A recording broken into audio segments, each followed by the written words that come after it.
आराध्य देवना चरणों में वंदन। आदरणीय निर्देशिका जी, उपस्थित भाई तथा बहनों, आपनो प्रसंग चाली रह्यो હતો કર્મ ઉપર। કર્મનો અટલ સિદ્ધાંત છે, જેવું વાવો તેવું લણો, જેવું કરો તેવું પામો, જેવી કરણી તેવી પાર ઉતરણી। જો માણસ જેવું કર્મ કરે છે એનું ફળ એને એવી જ રીતે મળે છે। પણ આપણે નજર જોઈએ છીએ, ઘણા વ્યક્તિ એવા હોય છે जो अन्याय करे છે, અનીતિ કરે છે, છતાંય પોતાના જીવનમાં સુખી દેખાય છે। એમની પાસે મોટા મોટા બંગલા હોય છે, મોટી મોટી કાર હોય છે, ગાડી હોય છે। અને જો વ્યક્તિ ન્યાય નીતિથી કમાય છે, ઘણું ધર્મ કરે છે, છતાંય આપણા નજરમાં શું હોય છે? દુઃખી દેખાય છે। ત્યારે ઘણાય માણસ એમ વિચારે છે, શું કર્મના કાયદામાં કોઈ ફેરફાર તો નથી? કારણ શું છે? ત્યારે ભગવાન મહાવીર સ્વામી કહે છે, વર્તમાન સમયમાં જો માણસ ખોટું કામ કરે છે પરંતુ એ સુખી છે, એનું કારણ શું છે? એ પૂર્વમાં પુણ્ય કર્મનું જો ફળ મેળવ્યું હતું એ વર્તમાનમાં ભોગી રહ્યો છે, પરંતુ વર્તમાનમાં જો ખરા ખોટા કરે છે એનું ફળ એને આગળ મળશે। કેમ કે આપણે જો પણ કર્મ બાંધીએ છીએ એનું ફળ તત્કાળ મળતું નથી। 1000 વર્ષનું કર્મ બંધાય છે, એની પાછળ 100 વર્ષનું અબાધા કાળો છે। અબાધા કાળ એટલે 100 વર્ષ સુધી સત્તામાં રહે છે, ત્યાં સુધી એ કર્મ આપણાને ઉદયમાં નથી આવતું। સત્તા એટલે ફિક્સ થઈ જાય છે, ફિક્સ ડિપોઝિટમાં પડ્યો છે, એમને આપણે બાંધી દીધો છે, કપાવતા નથી। બેંકમાં જાણે તમે પૈસા રાખી દો એવી રીતે પડ્યો હોય ને એવી રીતે પડ્યું હોય, પછી એના પહેલા તમે પ્રાયશ્ચિત કરી લો, પ્રતિક્રમણ કરી લો, એ કર્મ તૂટી જાય ઉદયમાં આયા પહેલા। પરંતુ ઉદયમાં આયા પછી તમે કરશો તો પછી તમારે ભોગવવું જ પડશે। ગમે તે જન્મમાં આપણે પાપ કર્યું એનું ફળ આપણને ભોગવવું પડે। ભલે તીર્થંકર હોય, ભલે વાસુદેવ હોય, ભલે ચક્રવર્તી હોય, કોઈ પણ હોય, દરેકને પોતાના કર્મનું ફળ ભોગવવું જ પડે છે। એક વખત ધૃતરાષ્ટ્ર નામ સાંભળ્યું હશે તમે ધૃતરાષ્ટ્રનું? કૃષ્ણજીથી પ્રશ્ન પૂછે છે કે હું આંધળો થયો અને મારા એક સાથે કેટલા પુત્ર, ખબર છે તમને કેટલા મરી ગયા હતા? ધૃતરાષ્ટ્રના પુત્ર કેટલા હતા? નામ સાંભળ્યું છે? રામાયણ મહાભારત જોઈ નથી? કેટલા હતા પુત્ર? 100। હા, ધૃતરાષ્ટ્રને 100 પુત્ર હતા, 5 પાંડવ અને 100 કૌરવ।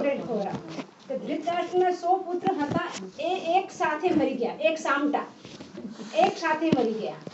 ત્યારે ધૃતરાષ્ટ્રના મનમાં વિચાર આવે છે કે મેં મારા જન્મમાં એવું કાંઈ ખોટું કામ નથી કર્યું, છતાંય મારી સાથે આવું કેમ થયું? ઘણા માણસ કહે છે મેં કાંઈ નથી કરતા, છતાંય ભગવાન મારી સાથે આમ કરે છે। તો ધૃતરાષ્ટ્રના મનમાં આવે છે મેં કાંઈ ખોટું કામ નથી કર્યું, કોઈને દુઃખ નથી આપ્યું, છતાંય મારી સાથે આમ કેમ થયું? ત્યારે શ્રી કૃષ્ણજી એમને પૂર્વ જન્મની દૃષ્ટિ આપે છે અને પૂર્વ જન્મને જોયે છે કે આજથી લગભગ 50 જન્મ પહેલા તમે એક પારધી હતા। પારધી એટલે જાણો છો? શિકારી। તમે શિકારી હતા, તો શિકારીનું કામ શું હોય? પક્ષી પશુને પકડવાનું હોય। તમે પક્ષીઓને પકડવા માટે શું કરો છો? ઝાડ ઉપર, ટ્રી ઉપર તમે શું કરો છો? એક સળગતી ઝાડ મૂકો છો।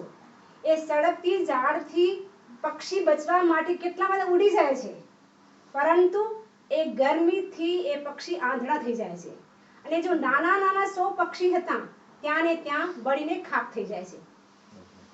એના પરિણામે એ આંધળા પક્ષી થઈ ગયા, એના પરિણામે તમને શું થયું? અંધાપો આવ્યો, આંધળા થયા। ધૃતરાષ્ટ્ર શું હતા? આંધળા હતા। અને 100 પુત્ર એક સામટા કેમ મરી ગયા?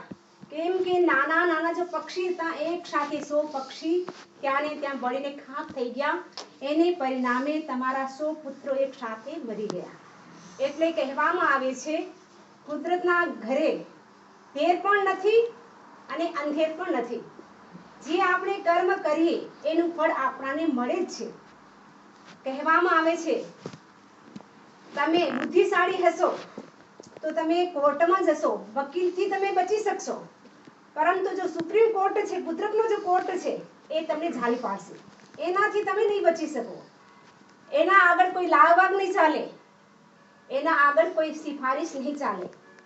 ગમે તે વ્યક્તિ હોય એને ફળ મળે જ છે. હવે પ્રશ્ન છે એ આપણો અસાતા વેદની કર્મનો બંધ કેવી રીતે થાય છે? કેમ કે આપણો પ્રસંગ ચાલી રહ્યો હતો તો આપણે બે કર્મની ચર્ચા કરી હતી, બે કારણની. કયા કારણ ખબર છે તમને? પેલું શું હતું અસાતા વેદની બાંધવાનું કારણ? નિરંતર બેસી રહેવું. બીજું ઓછું નહીં વધારે ખાવું. ઓછું ખાવું તો સારું, વધારે ખાવું. વધારે ખાવાથી પણ આપણે શું થઈએ? બીમાર પડી જઈએ છીએ. ત્રીજું કારણ છે અસાતા વેદનીનું પ્રતિકૂળ ભોજન. આપણા શરીરમાં 3 ચીજ હોય છે, ખબર છે તમને? શું હોય છે? વાયુ, પિત્ત અને કફ. જેની વાયુની પ્રકૃતિ છે એ કઠોળનું ભોજન કરશે. કઠોળ હોય ને, કઠોળ એ ખાશે તો એને વાયુ વધારે બનશે. અને જેની પિત્તની પ્રકૃતિ છે એ ખાટું વધારે ખાશે, એને પિત્ત વધારે ચડશે. અને જેની કફની પ્રકૃતિ છે એ ઠંડુ વધારે ખાશે, એને કફ વધારે થશે. આપણે પ્રતિકૂળ ભોજન કરશું તો આપણે બીમાર થશું. કહેવામાં આવે છે દાળ અને કઢી બંને એક સાથે ન ખાવું જોઈએ. આપણે શું કરીએ? દાળ પણ ખાઈ લઈએ, સાથે સાથે થોડી કઢી પણ ટેસ્ટી માટે નાખી દઈએ. તો એનાથી શું થાય? પ્રતિકૂળ ભોજન કરશું તો આપણે બીમાર પડશું. દૂધ પી લીધું અને સાથે કારેલાનું શાક પણ ખાઈ લીધું તો બીમાર પડશું. દૂધ, કારેલા, પ્યાજ, લસણ એ વિરોધી ચીજ બંને એક સાથે ન ખાવાના. અને કોડ પણ થઈ જાય. હા, કોડ પણ થઈ જાય. તો આપણે પ્રતિકૂળ ભોજન ન કરવાનું. આપણે આપણા શરીરમાં શું સૂટ કરે છે એ પ્રમાણે આપણે ભોજન કરવાનું. તમને ખબર છે એક રાજા હતો, એ આમનો બહુ શોખીન હતો. ડોક્ટરે સખત મના કરી હતી તમારે આમ ખાવાનું જ નથી. એક વખત એ જંગલમાં જાય છે, આમના વૃક્ષ નીચે બેસે છે. મંત્રી કહે છે તમને આંબુ ખાવાની ના છે, તમે શા માટે બેઠા છો? હું તો ખાલી બેઠો છું, ખાતો તો નથી. પછી એમાં શું થાય છે? અચાનક પવનનું ઝોકું આવે છે, એક આંબુ નીચે પડી જાય છે અને રાજાની ગોદમાં આવી જાય છે, રાજાના ખોળામાં આવી જાય છે. રાજા હાથમાં લે છે ત્યારે મંત્રી કે તમારે આંબુ ખાવાનું નથી. અરે હું તો હાથમાં લીધું છે, ખાવું થોડું છું. એમ કરીને પછી સૂંઘે છે, તમારે સૂંઘવું પણ નથી. પછી સૂંઘવા પછી શું કરે છે? જરાક મન ચાલી ગયું, એક ટુકડો ખાવા માંડી ગયા. મંત્રી કહે છે તમારે ખાવાનું નથી. અરે હું તો એક ટુકડો ચાકુ છું, ખાતો નથી. એમ કરીને આખું આંબુ ખાધું અને શું થયું? પ્રાણાંત થઈ ગયો. કેમ કે પ્રતિકૂળ ભોજન. એમના શરીર માટે આંબુ સારું નહોતું અને એને ખાધું, પરિણામ સ્વરૂપ એમને મૃત્યુથી હાથ ધોવા પડ્યા. ચોથું કારણ છે વધારે જાગવું. વધારે તમે ઉજાગરા કરશો તો પણ તમે બીમાર પડી જશો. અને વધારે ઊંઘ લેશો તો પણ બીમાર પડી જશો. તમે 3 દિવસ સુધી ઉઠો નહીં, 3 દિવસ અને રાત એક સરખા સૂઈ રહ્યો તો શું થશે? બીમારી આવશે. તો તમે વધારે જાગશો તો પણ બીમાર પડશો અને વધારે ઊંઘ લેશો તો પણ બીમાર પડશો. કેમ કે ઊંઘમાં શું થાય છે? આપણી શ્વાસોશ્વાસની સંખ્યા વધી જાય છે. જેટલી વધારે ઊંઘ લેશું આપણા શ્વાસોશ્વાસ વધી જશે અને આપણું આયુષ્ય ટૂંકું થઈ જશે. એટલા માટે આપણે વધારે ઊંઘવાનું નહીં ને વધારે જાગવાનું નહીં, બેલેન્સ રાખવાનું. ભગવાન મહાવીર કહે છે દરેક ચીજમાં આપણે બેલેન્સ રાખવું જરૂરી છે, સંતુલન રાખવું જરૂરી છે. અસાતા વેદનીનું એક કારણ છે મળમૂત્રની બાધાને રોકવાનું. તમને ખબર છે કોઈ પણ પશુ પક્ષી હોય છે ક્યારે મળમૂત્રની બાધાને રોકતા નથી. જ્યારે આવે ત્યારે કરી લે છે. અને નાનું બાળક હોય છે એ પણ નથી રોકતું. આપણે શું કરીએ છીએ? શરમાશરમી રોકી લઈએ છીએ. ને જેને ડાયાબિટીસની પ્રોબ્લેમ હોય એને શું થાય છે? વારંવાર પેશાબ આવે છે, પરંતુ મીટિંગમાં આવી જાય છે, આગળ બેસી જાય છે, શરમાશરમી બચારો ઉઠતો નથી. તો જેને પણ ડાયાબિટીસની પ્રોબ્લેમ હોય પહેલાથી જ છેલ્લે બેસી જવાનું, પછી આરામથી પાછળથી જવાનું, કોઈને ડિસ્ટર્બ પણ ન થાય અને પોતાનું કામ પણ બની જાય. આપણે શું કરવાનું?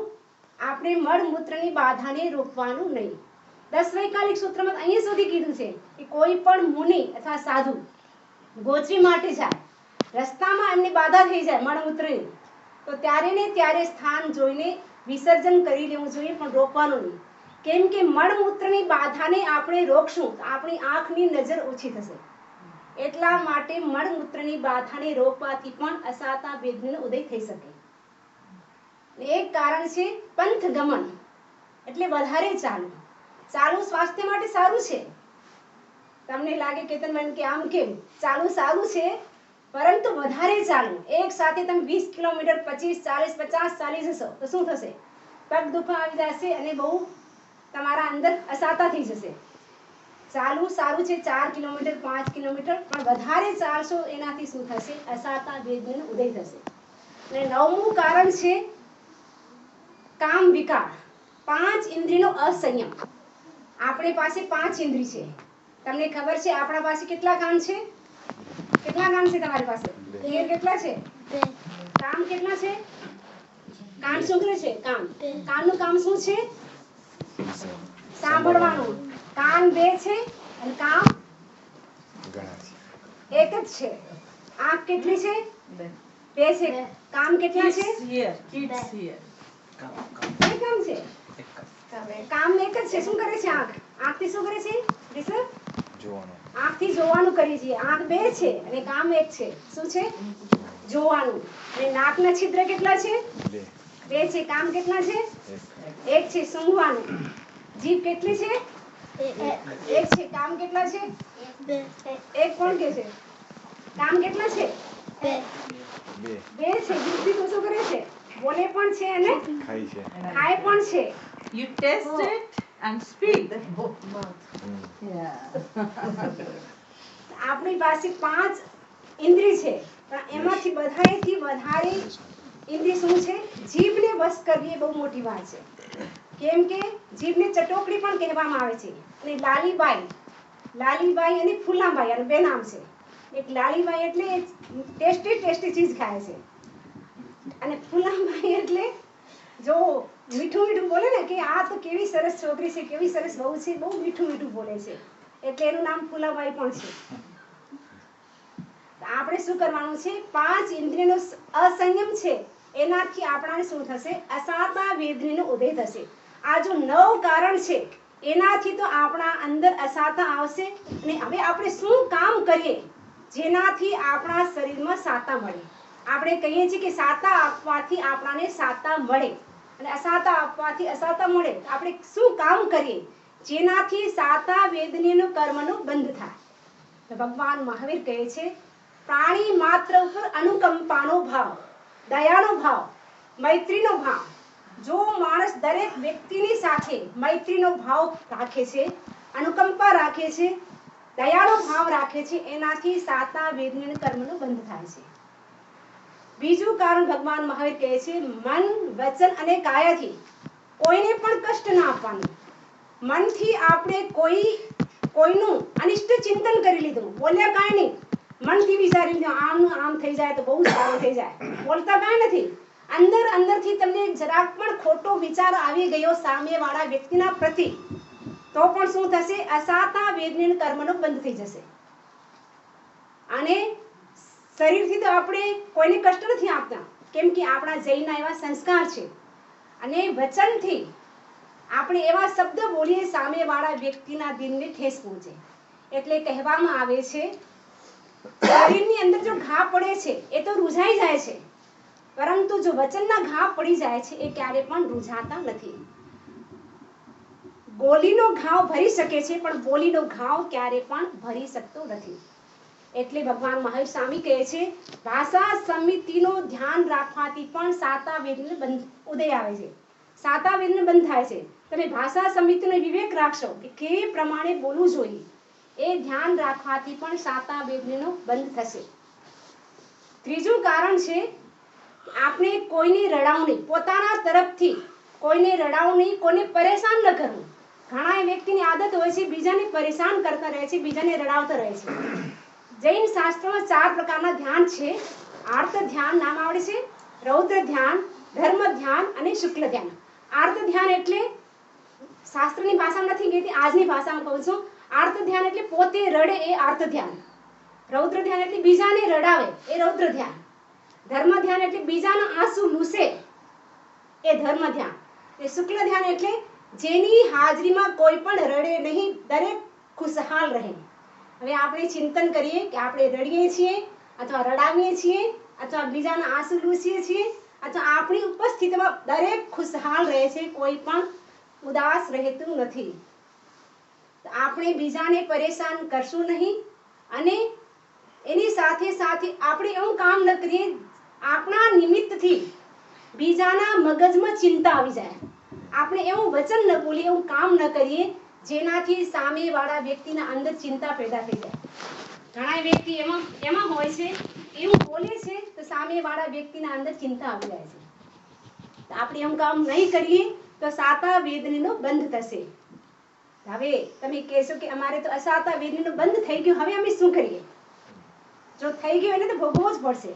તો કેવી રીતે ભોગવવાનું? ભગવાન મહાવીર કહે છે, જો અસાતા વેદનીનો બંધ થઈ ગયો, તમે એને સંભાવથી ભોગવશો તો તમને બે ફાયદા થશે. એક ફાયદો એ થશે, જો જૂનું કર્મ બાંધેલું હતું એક તમારું ક્ષણ થશે અને નવા કર્મનું બંધન નહીં થાય. કેમ કે પહેલા જ મેં તમને કીધું હતું, કોઈ પણ કર્મ હોય છે એને આપણે એનું ફળ તરત નથી મળતું. એનું 100 વર્ષ પછી એનો બાધા કાળ આવે છે ત્યારે જ મળે છે. આપણે એનાથી પહેલા શું કરી લેવું જોઈએ? પ્રાયશ્ચિત કરી લેવું જોઈએ. પ્રતિક્રમણ એટલે એ નહીં કે સવારે ઉઠીને કરી લીધું, સાંજે કરી લીધું, એ નહીં.